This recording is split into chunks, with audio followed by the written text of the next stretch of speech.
Hi everyone. हम लोग अभी तक पिछले लेक्चर में वर्क डन को डिफाइन किए हैं बेसिक। अब हमें वर्क डन को आगे डिस्कस करना है। तो वर्क डन हम लोग कांस्टेंट फोर्स के अगेंस्ट डिस्कस करेंगे, वर्क डन हम लोग वेरिएबल फोर्स के अगेंस्ट डिस्कस करेंगे। सबसे पहले स्टार्ट करते हैं। तो work done by constant force. सबसे पहला मेरा सवाल है, कांस्टेंट फोर्स का यहाँ क्या मतलब है? तो कांस्टेंट फोर्स का मतलब एक ऐसा फोर्स जो पोजीशन और टाइम के साथ में ना चेंज होता हो, तो ऐसे फोर्स को हम लोग क्या नाम दे देंगे? कांस्टेंट फोर्स कहेंगे। अब मैं पूछूं, पिछले क्लास में मैंने दुनिया में जितने भी फोर्स अवेलेबल हैं सारे फोर्स काउंट करवाए थे। मैं पूछ रहा हूं उनमें से कौन कौन सा हमारा कांस्टेंट फोर्स है, कौन कौन सा वेरिएबल फोर्स है, जरा लिस्ट करके दे देना। तो तुम कहोगे सर अगर मैं कांस्टेंट फोर्स का लिस्ट बनाने आऊँ ना तो मुझे ऐसा समझ में आ रहा है, सबसे पहले मैं पूछूं ग्रेविटेशनल फोर्स। तुम कहोगे सर बॉडी कैसे भी मोशन करे, कहीं भी मोशन करे ना, ग्रेविटेशनल फोर्स हमेशा mg होगा और वर्टिकली डाउनवर्ड होगा। तो ग्रेविटेशनल फोर्स एक कैसा फोर्स है? कांस्टेंट फोर्स है। अच्छा, नेक्स्ट मैं पूछूं नॉर्मल बताना। तुम कहोगे सर बॉडी और ब्लॉक और सरफेस के बीच का जो नॉर्मल है वो भी हमेशा क्या रहेगा? कांस्टेंट ही रहने वाला है। तो हमारा नॉर्मल फोर्स भी कैसा रहेगा? कांस्टेंट फोर्स हो सकता है। नेक्स्ट अगर मैं पूछूं टेंशन बताना, तो तुम कहोगे सर किसमें टेंशन, दिमाग का टेंशन या कहीं और का टेंशन? तो टेंशन बेसिकली मैं पूछ रहा हूँ स्ट्रिंग का। स्ट्रिंग का टेंशन हमेशा देखो, क्या पुली के ऊपर नीचे मोशन करने से, स्ट्रिंग के ऊपर नीचे होने से हमारा जब ब्लॉक कनेक्टेड रहता पुली से, तो उस केस में क्या टेंशन चेंज होता? नहीं सर, टेंशन तो कांस्टेंट रहता है। तो टेंशन इन स्ट्रिंग ये भी हमेशा एक कांस्टेंट फोर्स की तरह बिहेव करता है। टेंशन इन रॉड ये भी एक कांस्टेंट फोर्स की तरह बिहेव करता है, जिस पॉइंट पे जो टेंशन रहता है वही। पर मैं पूछूं टेंशन इन स्प्रिंग यानी स्प्रिंग फोर्स या रिस्टोरिंग फोर्स, तो तुम कहोगे सर स्प्रिंग फोर्स हमारा kx है, यानी एक्सटेंशन बढ़ेगा स्प्रिंग में या कंप्रेशन बढ़ेगा तब भी हमारे टेंशन इन स्प्रिंग लगातार चेंज होता रहता है। यानी टेंशन इन स्प्रिंग हमारा वेरिएबल फोर्स है, कांस्टेंट फोर्स है नहीं। नेक्स्ट, जितने भी एक्सटर्नल फोर्स है ना वो हमारे कांस्टेंट भी हो सकते हैं, वेरिएबल भी हो सकते हैं। यानी एक्सटर्नल फोर्स को भी मैं कांस्टेंट की कैटेगरी में रख भी सकता हूँ और मैं वेरिएबल की कैटेगरी में भी रखने वाला हूँ। अब जितने भी कांस्टेंट फोर्स हैं, यानी अगर तुम ध्यान से सुन रहे हो ना तो मुझे लग रहा है जितना मैकेनिक्स में हमें फोर्स पढ़ना है उसमें अगर हम लोग, अच्छा मैं पूछ लूँ फ्रिक्शन, चलो फ्रिक्शन को भी देख लेते हैं। फ्रिक्शन बताना कि हमारा कांस्टेंट है या वेरिएबल। क्या ब्लॉक के एक पोजीशन से दूसरे पोजीशन पे जाने पर फ्रिक्शन यानी काइनेटिक फ्रिक्शन चेंज होता है कि नहीं? बिल्कुल नहीं सर, वो कांस्टेंट वैल्यू है। तो हमारा फ्रिक्शनल फोर्स भी कैसा फोर्स है? एक कांस्टेंट फोर्स है। यानी अगर मैं ध्यान दे पा रहा हूं ना तो हमने जितने भी फोर्स लिस्ट किए थे पिछले चैप्टर में मैकेनिक्स के, उसमें सिर्फ और सिर्फ स्प्रिंग फोर्स हमारा वेरिएबल है, बाकी सारे फोर्सेस हमारे कैसे हैं? कांस्टेंट। अब इन्हीं कांस्टेंट फोर्स की वजह से कितना वर्क डन आएगा, मैं आराम आराम से फार्मूला निकालता हूँ, एक्सप्लेन करके एक एक बातों को ध्यान देते हुए चलता हूँ। ध्यान देना, मैं कहूँ एक ऑब्जेक्ट है, इस ऑब्जेक्ट पर एक कांस्टेंट फोर्स एक्ट हुआ। कांस्टेंट का मतलब ये मैग्नीट्यूड और डायरेक्शन दोनों में कांस्टेंट रहेगा, पोजीशन के साथ बदलेगा नहीं चेंज होने पर। एक कांस्टेंट फोर्स एफ एक्ट कर रहा है। इस फोर्स के एक्ट करने के वजह से ऑब्जेक्ट हमारा ऐसे रैंडम किसी पाथ पर मोशन करता हुआ इनिशियल पोजीशन से फाइनल पोजीशन पर पहुंच चुका है। अब मैं पूछूं इस इनिशियल पोजीशन से फाइनल पोजीशन तक आने में एक्सटर्नल फोर्स जो मैंने एफ अप्लाई किया है या इनमें से कोई भी फोर्स है ना, वो फोर्स कितना वर्क डन करेगा? तो तुम कहोगे सर अभी तो हमने वर्क डन का पिछले लेक्चर में डेफिनेशन पढ़ा था कि फोर्स अप्लाई हो और उसके वजह से स्मॉल डिस्प्लेसमेंट हो तभी मुझे वर्क निकालना आता है, ये लार्ज डिस्प्लेसमेंट वगैरह के लिए वर्क निकालना नहीं आता। तो मैंने कहा जरा एक बात बताना, तुम कहोगे सर इस फोर्स की वजह से एक छोटा सा चिन्ना सा डिस्प्लेसमेंट आया, थोड़ा सा हमारा ब्लॉक आगे बढ़ा, उसके वजह से फोर्स तो अभी भी उसी डायरेक्शन में किसी इंस्टेंट पे यहाँ पहुंचा। अब ये यहाँ पर पहुंचने से दोबारा से एक चिन्ना सा डिस्प्लेसमेंट, छोटा सा डिस्प्लेसमेंट आएगा, ब्लॉक थोड़ा सा और आगे बढ़ेगा। तुम कहोगे सर ऐसे छोटे छोटे डिस्प्लेसमेंट से फोर्स ना तो डायरेक्शन चेंज करा ना मैग्नीट्यूड, और इस फोर्स के वजह से छोटा छोटा डिस्प्लेसमेंट हो रहा है, और छोटे छोटा डिस्प्लेसमेंट कर करके हमारा ब्लॉक जो है, ऑब्जेक्ट जो है, इनिशियल पोजीशन से कहाँ पहुंच जाएगा, फाइनल पोजीशन पर पहुंच चुका है। मैं पूछूं कि जरा बताना नेट वर्क डन क्या होगा इनिशियल से फाइनल आने में, तुम कहोगे सर ऐसे छोटे छोटे वर्क डन को ऐड करेंगे, और जब ऐसे छोटे छोटे infinite number of work done को ऐड करेंगे ना तो हमारा नेट वर्क डन आ जाएगा। यानी अगर मैं बात करूं कि हमारा नेट वर्क डन कितना है, तो तुम कहोगे सर जो छोटा छोटा वर्क डन आ रहा है ना स्मॉल डिस्प्लेसमेंट के लिए, उसको ऐड करिए, और कॉन्टिन्यूअस एडिशन का मतलब इंटीग्रेशन करना होता है। बेसिक मैथमेटिक्स में इन बातों को हम लोग डिटेल में डिस्कस कर चुके हैं। अब देखना स्मॉल वर्क डन का फार्मूला अभी हमने पढ़ा था, एफ डॉट डी एस। तुम कहोगे सर ये तो केस हम करें जब फोर्स हमारा कैसा हो, कांस्टेंट, और हमने पढ़ा हुआ बेसिक मैथमेटिक्स में अगर हमारा फोर्स या कोई भी क्वांटिटी इंटीग्रेशन के अंदर है जो कि कांस्टेंट है, तो उसे इंटीग्रेशन के बाहर ला सकते हैं। तो अगर मैं एफ डॉट को बाहर लाऊं तो क्या बनेगा, इंटीग्रेशन डीएस। अच्छा डीएस क्या है, स्मॉल डिस्प्लेसमेंट। इंटीग्रेशन का काम क्या है, एडिशन करना। तो तुम कहोगे सर ये लिखा है ऐसे छोटे छोटे डिस्प्लेसमेंट को ऐड करना। अच्छा छोटे छोटे डिस्प्लेसमेंट को ऐड करूं तो क्या आ जाएगा, नेट डिस्प्लेसमेंट आने वाला है। तो तुम कहोगे sir finally work done bye constant force का फार्मूला आ गया है F dot S vector. Work done bye constant force का फार्मूला क्या बनकर आया है, तो तुम कहोगे sir finally work done bye constant force का फार्मूला बनकर आया है F dot S vector. S vector है क्या, तो तुम कहोगे सर एस वेक्टर हमारा यहाँ डिस्प्लेसमेंट है। अच्छा बताना डिस्प्लेसमेंट क्या होता, मैकेनिक्स में अगर याद हो हम लोगों ने पढ़ा था ऑब्जेक्ट के इनिशियल पोजीशन से फाइनल पोजीशन के डायरेक्शन में जो वेक्टर होगा वो हमारा डिस्प्लेसमेंट वेक्टर होगा। डिस्प्लेसमेंट वेक्टर हमारा इनिशियल और फाइनल पोजीशन पे डिपेंड करता है, ना कि पाथ पे डिपेंड करता है। क्लियर है। अब जरा मैं इस फार्मूले को थोड़ा और आगे बढ़ाऊं तो यहाँ पर क्या बनने वाला है, तुम कहोगे सर ए डॉट बी का formula A B cos theta. तो एफ डॉट एस का फार्मूला कितना बन जाएगा, F into S into cos theta. अच्छा थीटा जरा बताना किस किस के बीच का एंगल है, तो तुम कहोगे सर थीटा हमारा है angle between force vector and displacement vector. Force vector और डिस्प्लेसमेंट वेक्टर के बीच का एंगल को मैं क्या नाम देता हूं, थीटा कह दे रहा हूं। यानी वर्क का फार्मूला हमारा अगला बनकर आया एफ एस कॉस थीटा। तुम कहोगे सर जरा डायग्राम में थीटा दिखाइए ना, तो फोर्स हमारा इधर है हमेशा, डिस्प्लेसमेंट का ये डायरेक्शन, इनके बीच का ये जो एंगल है यही हमारा क्या हो जाएगा, एंगल थीटा बनने वाला है। बाकी मैं जो बातें पहले डिस्कस कर चुका हूँ पॉजिटिव नेगेटिव जीरो होगा, उन बातों को दोबारा एक्सप्लेन में नहीं ला रहा हूँ, क्यों टाइम वेस्ट करना है। अब मैं इस फार्मूले को थोड़ा और अलग फॉर्म में अलग तरीके से देखना चाहता हूं, क्योंकि मेरे मन में एक फार्मूला बैठा हुआ ना 9th क्लास में कि वर्क का फार्मूला बताया गया था वहां फोर्स इनटू डिस्प्लेसमेंट। मैं ऐसा ऐसा एक फार्मूला बनाना चाहता हूं ना जो हमने बचपन में रखा है 9th क्लास में। वो फार्मूला क्या, वर्क का फार्मूला था फोर्स इनटू डिस्प्लेसमेंट। अब मैं ऐसा कोई फार्मूला बनाना चाहता हूँ, देखना कैसे बनेगा। मैंने कह दिया एक काम करो, एफ तीनों मल्टीप्लाई में है ना, तो मल्टीप्लाई में है तो किन्हीं भी दो को क्लब कर सकते हो। मैंने एस और कॉस थीटा को क्लब कर दिया। अब देखते रहना इसका मतलब क्या, आराम से सुना, यहाँ एक एक बातें मैं बोलूंगा। हमारा मान लिया ये डिस्प्लेसमेंट वेक्टर है, ये फोर्स वेक्टर है, इन दोनों के बीच का एंगल थीटा। मैं अगर कहूं क्या डिस्प्लेसमेंट का कंपोनेंट कर सकते हो, तुम कहोगे बिल्कुल सर, आपने वेक्टर में पढ़ाया है कि किसी भी वेक्टर का कंपोनेंट किन्हीं भी दो परपेंडिकुलर डायरेक्शन में कर सकते हैं। तो अगर मैं डिस्प्लेसमेंट का कंपोनेंट करने के लिए कहूं तो तुम कहोगे सर बस एक बात बता दीजिए कि इसका कंपोनेंट किन दो परपेंडिकुलर डायरेक्शन में करना है। तो मैं कह रहा हूं दो ऐसे डायरेक्शन लो, एक डायरेक्शन फोर्स के अलोंग और दूसरा फोर्स के परपेंडिकुलर। तो फोर्स के अलोंग एक डायरेक्शन और फोर्स के परपेंडिकुलर डायरेक्शन में कंपोनेंट करो, तो तुम कहोगे सर एस का जो फोर्स के अलोंग कंपोनेंट आएगा ना वो कितना बनेगा, एस कॉस थीटा, और फोर्स के जो परपेंडिकुलर कंपोनेंट आएगा वो कितना बनेगा, एस साइन थीटा। अगर चाहो तो मैं एस कॉस थीटा को S parallel, S sine theta को मैं एस परपेंडिकुलर लिख सकता हूँ। अच्छा एस पैरेलल का मतलब क्या है, डिस्प्लेसमेंट का वो कंपोनेंट जो फोर्स के पैरेलल है। एस परपेंडिकुलर का मतलब डिस्प्लेसमेंट का वो कंपोनेंट जो फोर्स के परपेंडिकुलर है। जरा बताना जो छोटी मोटी हमारी नॉलेज है वर्क का उस पर आना जरा। S sine theta, S perpendicular हमारा फोर्स के परपेंडिकुलर है ना, और फोर्स में कंडीशन हमने पढ़ा था ना, अगर डिस्प्लेसमेंट हमारा फोर्स के परपेंडिकुलर रहे तो इस डिस्प्लेसमेंट के लिए ये फोर्स ने कोई वर्क नहीं किया। अब देखना एस कॉस थीटा हमारा फोर्स के डायरेक्शन में है, तो जो फोर्स ने वर्क किया ना वो सिर्फ किसके डिस्प्लेसमेंट में किया, एस कॉस थीटा में लिखा भी है। वर्क क्या है, F into S cos theta. चाहो इसी फार्मूले को मैं थोड़ा और सजा के क्या लिख सकता हूं, F into S parallel.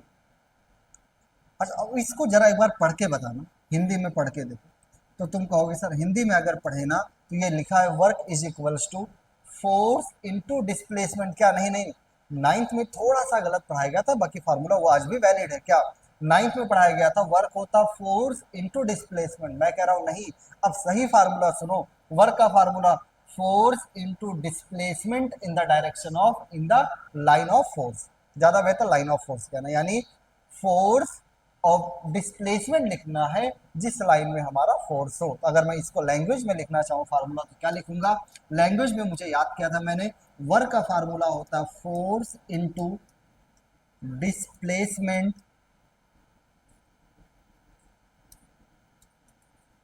In the line of force. ठीक है ना, ये फार्मूला हम लोग ध्यान रखें। अब इतना अगर हम लोग समझ गए तो मेरे मन में एक और फार्मूला बनाने के लिए आ रहा है। देखो मैं एक फार्मूला और बना दे रहा हूँ, ध्यान देते हुए चलना। अच्छा वर्क का बेसिक फार्मूला क्या था, F S cos theta.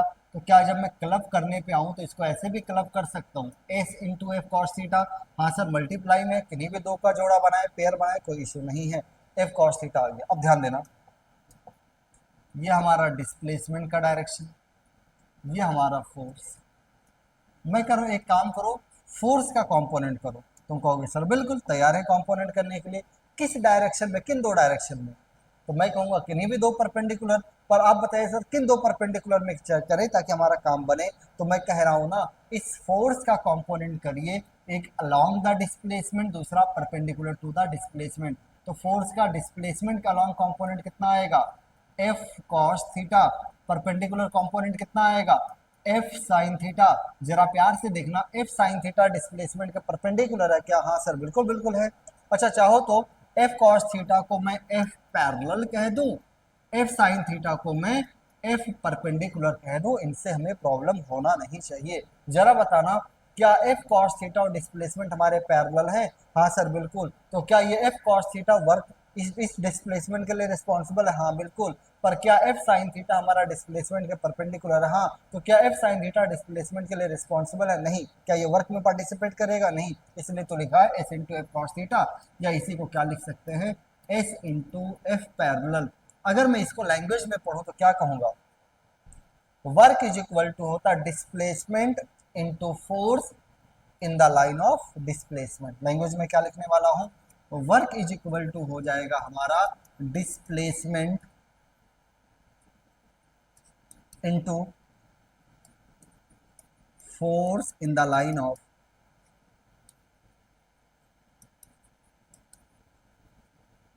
Displacement. तो ये दोनों फार्मूले भी हम लोग लैंग्वेज में याद करेंगे, जहां जो जैसे जरूरत होगा हम लोग यूज करेंगे। वर्क का कांस्टेंट बाई कांस्टेंट फोर्स का वर्क डन का पहला फार्मूला एफ डॉट एस, दूसरा formula force into displacement in the line of force, third formula displacement into force in the line of displacement. ठीक है ना, ये हमने इंट्रोडक्शन दे दिया है किसका, work done by constant force का इंट्रोडक्शन दिया है। अब हम लोगों को न्यूमेरिकल स्टार्ट करना है, आराम से एक एक करके न्यूमेरिकल स्टार्ट करते हैं। ये फर्स्ट न्यूमेरिकल हमारे कम से कम 10-12 न्यूमेरिकल तो एक साथ कर ही लेते हैं, ध्यान देना। फर्स्ट न्यूमेरिकल है, मैं आराम से रीड करता हूँ, तो मैं ट्राई करूँगा। Figure show 4 situation in which a force act on a box while the box slides rightward at distance D. Force लगने पर सारे बॉक्स किस डायरेक्शन में स्लाइड करते हैं, राइट डायरेक्शन में स्लाइड करते हैं। और राइट डायरेक्शन में कितना स्लाइड करेंगे, डी डिस्टेंस का स्लाइड करते हैं, यानी सभी में डिस्प्लेसमेंट राइट डायरेक्शन में कितना है, D distance. Across the frictionless floor, यानी फ्लोर में कोई भी फ्रिक्शन हमारा एक्ट नहीं करा। The magnitude of the forces are identical, यानी जितने भी फोर्स है ना सभी फोर्स का मैग्नीट्यूड सेम है, सारे फोर्स आइडेंटिकल मैग्नीट्यूड के हैं। देयर ओरिएंटेशन आर शोन, सभी के डायरेक्शन हमें शो किए गए हैं, कौन फोर्स कैसे एक्ट कर रहा है। Rank the situation according to the work done, हमें वर्क डन का रैंक बनाना है, किसका रैंक निकालना है, वर्क डन का रैंक बनाना है। कैसे रैंक बनाना है? On the box during the displacement from most positive to most negative. Work done का ऑर्डर लिखना है, किस ऑर्डर में? मोस्ट पॉजिटिव से मोस्ट नेगेटिव का ऑर्डर हमें वर्क डन का बनाना है। देखते रहना आराम आराम से। कभी भी फोर्स से फोर्स का मैग्नीट्यूड, वर्क का क्या फार्मूला बताना? तुम कहोगे सर वर्क का formula force into displacement into cos theta, ये दोनों टर्म सेम है, कॉस थीटा पे आ जाते हैं बात। जरा बताना यहाँ थीटा क्या है? कहोगे सर थीटा यहाँ ग्रेटर देन 90, तो यहाँ थीटा 90, यहाँ थीटा लेस देन 90, यहाँ थीटा 0। अगर cos theta greater than 90, theta greater than 90 है तो cos थीटा क्या आएगा? नेगेटिव। यहाँ cos थीटा 90 पे कितना आ जाएगा? 0।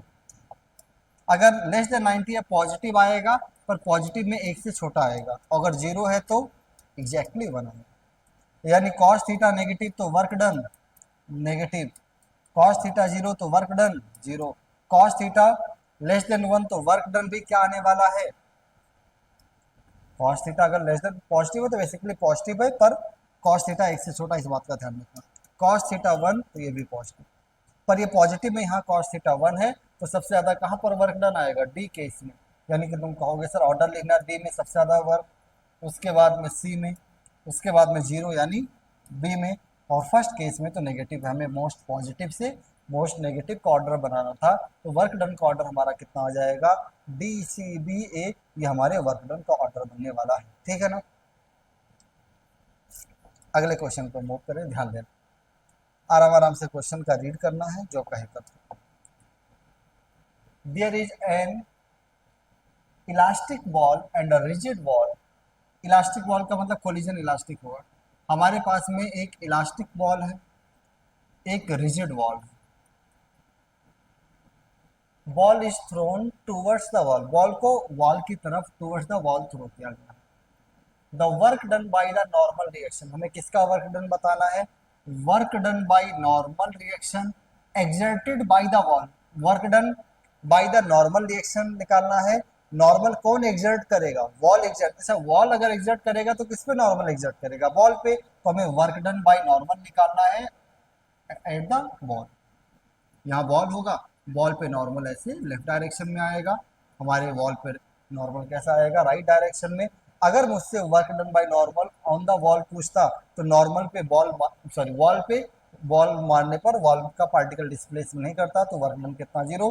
पर बॉल मारने पर ना, बॉल पर जो वॉल हमारा नॉर्मल लगाता है उसकी वजह से बॉल रिफ्लेक्ट बैक हो जाता है, वापस आता है, तो उसमें डिस्प्लेसमेंट आएगा। डिस्प्लेसमेंट भी इसी डायरेक्शन में आएगा, तो तुम कहोगे सर वर्क डन आएगा। फोर्स और डिस्प्लेसमेंट का डायरेक्शन सेम है, तो वर्क डन हमारा पॉजिटिव भी आएगा। ठीक है ना? एक बात सुन लो, यहाँ मैंने थोड़ा सा स्किप कर दिया था, यहाँ मैं लिख दे रहा हूँ। ये दोनों फार्मूला लगाने पर ना कैसे पता चलेगा कब वर्क हमारा पॉजिटिव होगा, कब वर्क नेगेटिव होगा? तो उसके लिए अगर फोर्स और डिस्प्लेसमेंट का पैरेलल कंपोनेंट सेम डायरेक्शन में हुआ तो वर्क पॉजिटिव। अगर फोर्स और डिस्प्लेसमेंट का पैरेलल कंपोनेंट अपोजिट डायरेक्शन में हुआ तो वर्क डन नेगेटिव। ठीक है ना? इन बातों को ध्यान रखना। यही सोच के मैंने यहाँ पॉजिटिव नेगेटिव बता दिया। तो यहाँ वर्क डन हमें, अच्छा अगर ये पूछा होता, पूछा नहीं है, तो work done by normal to the wall, तो वॉल का डिस्प्लेसमेंट 0 होता, तो वॉल पे कितना वर्क डन आ जाता? 0 वर्क डन हमारा निकल कर आता। तो बेसिक बेसिक सवाल है, आगे बढ़ते हैं। नेक्स्ट हमारा क्या है? If the displacement of a particle, जरा ध्यान से आराम से लिखें, अगर डिस्प्लेसमेंट हमें गिवन है i cap plus 4j cap plus k cap metre, force हमें गिवन है 2i cap plus 3j cap plus k cap newton, then find work done. जरा फोर्स को ध्यान देना, तुम कहोगे सर कांस्टेंट है, और अगर फोर्स कांस्टेंट है, फोर्स और डिस्प्लेसमेंट वेक्टर फॉर्म में दिए हैं, तो वर्क का फार्मूला क्या? F dot S. दो वेक्टर का डॉट कैसे लेते हैं? आई कैप के कॉफिशिएंट को आई कैप से मल्टीप्लाई करना, तो यहाँ कॉफिशिएंट 1 इंटू 2, जे कैप के कॉफिशिएंट को जे कैप से मल्टीप्लाई करना, के कैप के कॉफिशिएंट को के कैप से मल्टीप्लाई करना, आंसर हमारा कितना बनकर आ जाएगा? वर्क डन 15 जूल निकल कर आया। बिल्कुल बेसिक सवाल है, फिर भी हम लोग करते हैं। ऐसे सवाल तो हमने वेक्टर में भी किए हुए हैं। अगला क्वेश्चन क्या, ध्यान देना। अ फोर्स एफ वेक्टर हमें गिवन है 4i cap -3j cap -7k cap. Displace a particle from point A, यानी एक पॉइंट, एक ऑब्जेक्ट है जो स्टार्टिंग में इनिशियल पॉइंट ए पे था जिसका कोऑर्डिनेट 0,1,4 पे था, फाइनली ये किस पॉइंट बी पे है जिसका कोऑर्डिनेट 2,3,2 है। Then find the work done. अच्छा, वर्क डन निकालना फोर्स वेक्टर फॉर्म में दिया है तो डिस्प्लेसमेंट वेक्टर फॉर्म में पता होना चाहिए। मैं कहूँ ए क्या है, तुम कहोगे सर इनिशियल पोजीशन, बी क्या है फाइनल पोजीशन। जरा बताना डिस्प्लेसमेंट क्या होता है, तो final position vector minus initial position vector. Coordinate पता हो तो पोजीशन वेक्टर कैसे निकालते हैं, I cap J cap K cap values के साथ लिख दो, तो हमारा फाइनल पोजीशन वेक्टर आएगा 2i cap plus 3j cap plus का 2k cap. Initial position vector आएगा 0i cap plus 1j cap plus का 4k कैप। जरा सॉल्व करके देखें तो डिस्प्लेसमेंट वेक्टर आएगा 2i minus 0i 2i cap, 3j minus j 2j cap, 2k minus 4k minus 2k cap. हमें force vector पता है, डिस्प्लेसमेंट वेक्टर पता है। मैं पूछूं वर्क डन कितना, तो तुम कहोगे सर वर्क डन होता है एफ डॉट एस, दो वेक्टर का डॉट हमें लेना आता है। यहाँ आई कैप का coefficient 4 into 2 8, -3 into 2 -6, -7 into -2 minus minus plus 7 2 जा 14, 8 -6 2, 2 प्लस 14 कितना, वर्क डन हमारा निकल कर आ जाएगा 16 जूल। वर्क डन हमारा कितना निकल कर आया है 16 जूल। तो इस तरह हमने एक छोटा सा सवाल था ट्राई कर लिया है। अब आगे बढ़ते हैं अगले क्वेश्चन पे, क्या है, हाँ ध्यान देना। The mass of the particle is 2 kilogram. एक पार्टिकल है जिसका मास हमें कितना गिवन है, इस पोजीशन पर एक पार्टिकल है, इसका मास हमें गिवन है 2 kilogram. It is projected as shown in 4 different way. देखो फर्स्ट वे में क्या है, फर्स्ट केस में और पार्टिकल को अपवर्ड डायरेक्शन में प्रोजेक्ट किया गया, सेकंड केस में पार्टिकल को हॉरिजॉन्टल डायरेक्शन में, थर्ड केस में पार्टिकल को हॉरिजॉन्टल से कुछ एंगल नीचे की तरफ प्रोजेक्ट किया है, फोर्थ केस में डाउनवर्ड डायरेक्शन में प्रोजेक्ट किया। मैं हर केस का पाथ बनाता हूँ। देखो फर्स्ट केस में क्या होगा, पार्टिकल ऊपर जाएगा मैक्सिमम हाइट से, तो दोबारा नीचे आना स्टार्ट करेगा, आके ग्राउंड पे टकराएगा। अगर मैं सेकंड केस की बात करूं, पार्टिकल ऐसे प्रोजेक्टाइल पाथ पर मोशन करेगा। अगर मैं थर्ड केस की बात करूं तो पार्टिकल ऐसे किसी प्रोजेक्टाइल पाथ पर मोशन करके ग्राउंड पे आके टकराएगा। अगर मैं फोर्थ केस की बात करूं तो पार्टिकल ऐसे ग्राउंड पे आके डाउनवर्ड डायरेक्शन में आके टकराएगा। चारों पाथ अलग अलग हो सकते हैं, ठीक। अब आते हैं सवाल पे, क्या कह रहा है, with same speed of 10 metre पर सेकेंड। सारे पार्टिकल सेम स्पीड से थ्रो किए गए, 10 मीटर पर सेकेंड के स्पीड से, सभी का mass same. Find out the work done by gravity. हमें किसका वर्क डन निकालना है, work done by gravity by the time the stone falls on the ground. कब निकालना है, जब ये स्टोन हमारे ग्राउंड पर फॉल करते हैं तब कैलकुलेट करना है वर्क डन बाय ग्रेविटी। अच्छा मैं पूछूं हमारा ग्रेविटेशनल फोर्स एक्ट कैसे करता है, तो तुम कहोगे सर ग्रेविटेशनल फोर्स mg हमेशा वर्टिकली डाउनवर्ड डायरेक्शन में एक्ट करेगा, irrespective of path of motion. Path of motion कुछ भी हो, gravitational force vertically downward direction में एक्ट करता है। अब जरा ध्यान देना, हमने वर्क डन का फार्मूला पढ़ा है, जिस भी फोर्स का वर्क डन लिखना होगा उस फोर्स इनटू उसी फोर्स के डायरेक्शन का डिस्प्लेसमेंट से, नेट डिस्प्लेसमेंट से अपने को मतलब ही नहीं है। अब देखना पार्टिकल इस फर्स्ट पाथ पे गया, मैं कहूँ डिस्प्लेसमेंट कितना, सर ये इनिशियल पोजीशन, ये फाइनल पोजीशन, डाउनवर्ड डायरेक्शन में डिस्प्लेसमेंट वर्टिकल डायरेक्शन में कितना है 100 मीटर, हमें वर्टिकल डायरेक्शन से का चाहिए। सेकेंड केस में प्रोजेक्टाइल हमारे इस रेड वाले पाथ पर आए, पर वर्टिकल डायरेक्शन का डिस्प्लेसमेंट सर वही 100 मीटर। थर्ड केस में वर्टिकल डायरेक्शन का डिस्प्लेसमेंट वही 100, फोर्थ केस में भी वही 100। हर केस में डिस्प्लेसमेंट सेम है, मास सेम था पार्टिकल का, तो फोर्स भी सेम है। तो तुम कहोगे सर सभी केस में work done by gravity same आएगा। आएगा कितना, mg इंटू डिस्प्लेसमेंट, और फोर्स भी डाउनवर्ड डायरेक्शन में, वर्टिकल डायरेक्शन का डिस्प्लेसमेंट भी डाउनवर्ड में, तो वर्क डन हमारा बेसिकली प्लस भी आने वाला है 2000 जूल। ठीक है ना, तो हमारा ये क्वेश्चन हो गया है, छोटे छोटे न्यूमेरिकल अभी प्रैक्टिस के लिए। अब हम लोग आगे बढ़ते हैं, अगला सवाल। हाँ अगले सवाल पे ध्यान देना, a force F vector is equals to, जरा ध्यान देना फोर्स वेक्टर हमें कितना गिवन है, i cap plus 2j cap minus का 15k cap Newton. Force vector हमें ये गिवन है। Displaces a particle from origin to यानी पार्टिकल स्टार्टिंग में कहाँ है, ओरिजिन जिसका कोऑर्डिनेट 0,0,0 से पी पॉइंट पे आया जिसका coordinate alpha comma alpha comma 1। Then find the values of alpha, हमें किसके वैल्यूज कैलकुलेट करने हैं, अल्फा के वैल्यू कैलकुलेट करना है। For which force and displacement और ऑर्थोगोनल, अच्छा फोर्स और डिस्प्लेसमेंट अगर ऑर्थोगोनल यानी परपेंडिकुलर हो तो हमारा work done 0। Sir work done निकालना है तो पहला काम क्या निकाल लीजिए, डिस्प्लेसमेंट। ओरिजिन के रेस्पेक्ट में डिस्प्लेसमेंट लिखना हो तो कोऑर्डिनेट के साथ में डायरेक्टली क्या लगा देते हैं, I cap J cap K cap. अब डॉट लो, 1 into alpha alpha plus 2 alpha minus 15 is equal to 0। 3 alpha हमारा कितना आ गया 15, सॉल्व करेंगे अल्फा हमारा आ जाएगा 5। तो हमारा अल्फा कैलकुलेट होकर आ चुका है कितना 5। ठीक है ना, अगले क्वेश्चन पे बढ़े। हाँ अगला क्वेश्चन देखो, अ बॉडी ऑफ मास 20 kg, एक बॉडी है जिसका मास हमें कितना गिवन है 20 kg, इज एट रेस्ट। एक बॉडी है जिसका मास हमें कितना गिवन था 20 kg, ये रेस्ट का मतलब इनिशियल स्पीड कितना है 0। A force of 5 Newton is applied on it in horizontal direction, थोड़ा सा इनकम्प्लीट है दिमाग में लिखो, किस डायरेक्शन में, हॉरिजॉन्टल डायरेक्शन में एक 5 न्यूटन का फोर्स अप्लाई कर। Calculate the work done in the first second, तो मुझे बताना है यानी अगर ए पोजीशन से स्टार्ट हुआ तो 1 सेकंड में वो मान लिया फाइनली बी पोजीशन पे आ गया। अब अगर वर्क डन निकालना है तो हमें क्या निकालना पड़ेगा, डिस्प्लेसमेंट। और अगर डिस्प्लेसमेंट चाहिए तो पहले एक्सेलरेशन निकालें, ए क्या होता है F/m, फ्रिक्शन वगैरह लग नहीं रहा है। तो 5 बाई मास कितना था 20, यानी सॉल्व करके हमारा एक्सेलरेशन कितना 1/4 मीटर पर सेकंड स्क्वायर। ठीक है ना, मैं सारी बातें लिख रहा हूँ पर कैलकुलेशन थोड़ा फास्ट ही बता रहा हूँ। अब देखना, अपने को इनिशियल स्पीड पता है, एक्सेलरेशन पता है, टाइम पता है, डिस्प्लेसमेंट निकालना, कौन सा इक्वेशन ऑफ मोशन लगाएं, तुम कहोगे sir second equation of motion लगा दीजिए, s is equal to u t plus half a t square. Initial speed 0, half acceleration कितना 1/4, टाइम जरा बताना 1 का स्क्वायर, सॉल्व करके हमारा डिस्प्लेसमेंट आ जाएगा 1/8 मीटर। मुझसे वर्क डन पूछा है ना, फोर्स और डिस्प्लेसमेंट का डायरेक्शन सेम है तो वर्क डन पॉजिटिव होगा।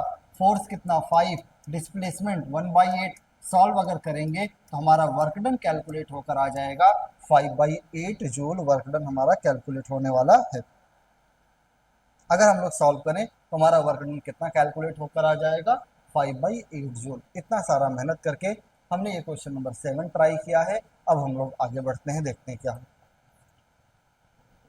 हाँ क्वेश्चन नंबर 8 देखना, कैलकुलेट द वर्क डन, हमें क्या कैलकुलेट करना है, कैलकुलेट द वर्क डन। थोड़ा फास्ट ही क्वेश्चन में बता रहा हूँ। To move a body of mass 10 kg along a smooth incline plane, एक स्मूथ इंक्लाइन प्लेन है जिसका एंगल ऑफ इंक्लिनेशन 30 डिग्री है।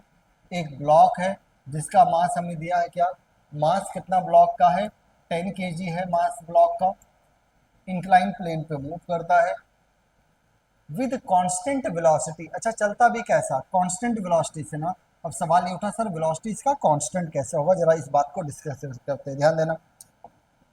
मैं फोर्स वगैरह के कंपोनेंट कहूँ, तुम कहोगे सर mg का ये कंपोनेंट कितना आता है, mg sin 30, जरा बताना 100 sin 30 कितना 1/250। ये फोर्स तो इसको क्या करेगा, इनिशियल वेलोसिटी दे भी दो तो कांस्टेंट वेलोसिटी नहीं हो सकता, एक्सेलरेशन आएगा। अब अगर कांस्टेंट रखना है तो तुम कहोगे सर इतना सेम अमाउंट का, या थ्योरेटिकली अगर बोलूँ इससे थोड़ा सा चिन्ना सा ज़्यादा फोर्स लगा देना ऊपर ऊपर की तरफ, ये कांस्टेंट वेलोसिटी से चलना स्टार्ट कर देगा with constant velocity through a distance of 10 metre. और इसका डिस्प्लेसमेंट इस प्लेन का लॉन्ग कितना, तो वर्क डन किसका पूछा होगा, जो एक्सटर्नल फोर्स लगाया है, जो इसको कांस्टेंट वेलोसिटी में चला रहा है ना, उसका वर्क डन चाहिए। तो तुम कहोगे sir work done force into displacement, दोनों का डायरेक्शन सेम है तो प्लस में रहेगा। ठीक है ना, आगे बढ़ते हैं अगले क्वेश्चन। हाँ अगला क्वेश्चन क्या है, आराम से डिस्कस करते हैं, देखते हैं क्या, ध्यान देना।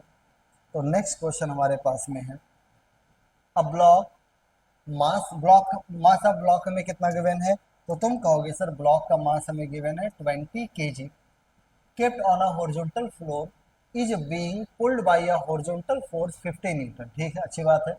And displace it by 3 metre, और कितना डिस्प्लेसमेंट किया जाता है, ये फोर्स कर रहा है 3 मीटर का डिस्प्लेसमेंट कर रहा है। Find work done by normal, ये ध्यान देना, वर्क डन बाई क्या पूछा है, इस पे ध्यान देना। Work done by normal force by floor on the block, block पे नॉर्मल कैसा आएगा सर, ऐसे अपवर्ड डायरेक्शन में आएगा।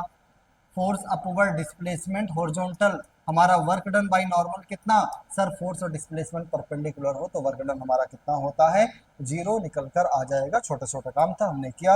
अब आगे बढ़ते हैं, अगला क्वेश्चन है, आराम से डिस्कस करें। इसके बाद मुझे लग रहा है एक आध क्वेश्चन नहीं, बस ये आखिरी क्वेश्चन है, ठीक है, आज के लेक्चर का आखिरी क्वेश्चन। और ये क्वेश्चन ध्यान से देखना, find work done by force F on A during 100 metre displacement. पहले इस डायग्राम को देखो, ए ब्लॉक का मास 20 kg, बी ब्लॉक का मास 10 kg, ए ब्लॉक पे 120 न्यूटन का एक्सटर्नल फोर्स अप्लाई हो रहा है, जिसके वजह से दोनों ब्लॉक 100 मीटर के डिस्प्लेसमेंट कर रहे हैं। अब क्वेश्चन में पढ़ता हूँ, ध्यान देना। पहला सवाल आराम से देखना, एक एक सवाल। पहला क्या पूछा, work done by force F on A, हमें वर्क डन बाई एफ निकालना है ऑन ए। अब जरा बताना, ए ब्लॉक पर एफ फोर्स अप्लाई हुआ क्या, हाँ, कितना फोर्स है 120, क्या जिस डायरेक्शन में फोर्स था उसी डायरेक्शन में डिस्प्लेसमेंट है, हाँ, कितना 100, तो ये वर्क आ जाएगा कितना 12,000 जूल। ये आ गया ना फर्स्ट पार्ट। सेकंड क्या पूछा देखो,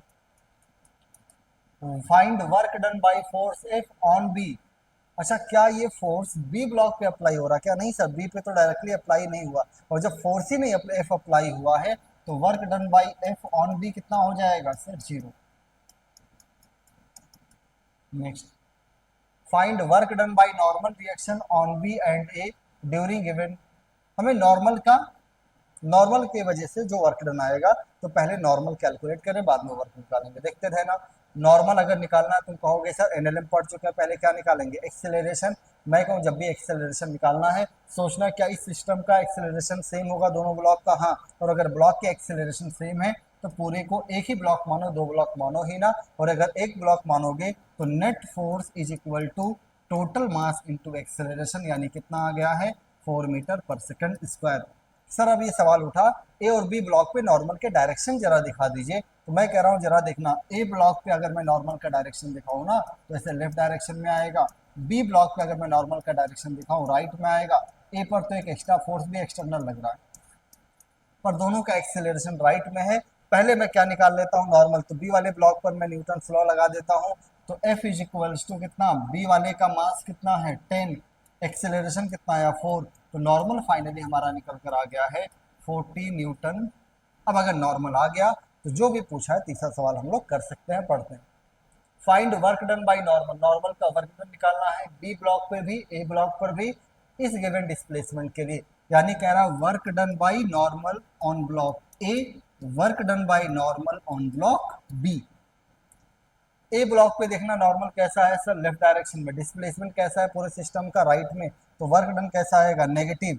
इसके अलावा नॉर्मल आया 40, डिस्प्लेसमेंट आया 100, आंसर आ गया माइनस का 4000 जूल।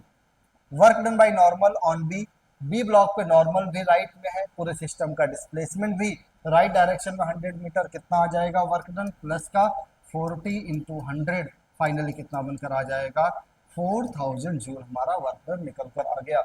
अब जरा ध्यान देना, फोर्थ क्वेश्चन क्या पूछा, find out kinetic energy of block A and B. Finally A और बी ब्लॉक का मुझे काइनेटिक एनर्जी बताना, तो ए ब्लॉक का स्पीड निकाल लें, जो ए ब्लॉक का स्पीड होगा, दोनों स्टार्टिंग में रेस्ट में थे, वही बी ब्लॉक का स्पीड होगा क्योंकि एक्सेलरेशन सेम है। तो देखना ए वाले ब्लॉक का निकालता हूँ, ए ब्लॉक का इनिशियल स्पीड 0, एक्सेलरेशन आ चुका है, फाइनल स्पीड निकालना है जब डिस्प्लेसमेंट 100 मीटर हो। थर्ड इक्वेशन लगा दूं, v square is equal to u square plus का 2as, वी स्क्वायर कितना u0, 2a है 4s कितना, तो वी स्क्वायर हमारा फाइनली बना। अच्छा ये किसका स्पीड आया है सर, ये स्पीड हमारा आया है ए और बी दोनों ब्लॉक का। अब अगर काइनेटिक एनर्जी चाहिए ना, इतना तो आइडिया होगा, kinetic energy of A half a mass of A into v square, A block का मास कितना 20, तो काइनेटिक एनर्जी आ गया 8000 जूल। और इसी तरह अगर मैं बी ब्लॉक का निकालूं तो half block of mass B कितना है 10, वी स्क्वायर कितना आया था 800, ये कितना आ जाएगा 4000। इस तरह हमने किया, छोटा अच्छा सवाल है, ये नॉर्मल वगैरह निकालना था। इक्वेशन ऑफ मोशन भी अप्लाई हुआ। इस सवाल के कई पार्ट्स थे, अच्छे सवाल थे, ये हमने किया है। अब आगे हम लोग अगली क्लास से स्टार्ट करेंगे। वर्क डन बाय ग्रेविटी को मैं अलग से भी थोड़ा सा डिस्कस करना चाहता हूँ। वैसे क्वेश्चन का प्रैक्टिस कर लिया है, लेकिन वर्क डन बाय ग्रेविटी में मैं कुछ और बातें भी डिस्कस करना चाहता हूँ, जिसको हम लोग अगली क्लास से स्टार्ट करेंगे। Thank you so much. Okay, अभी तक हमारा वर्क पावर का 2 लेक्चर हो चुका। Okay, thank you.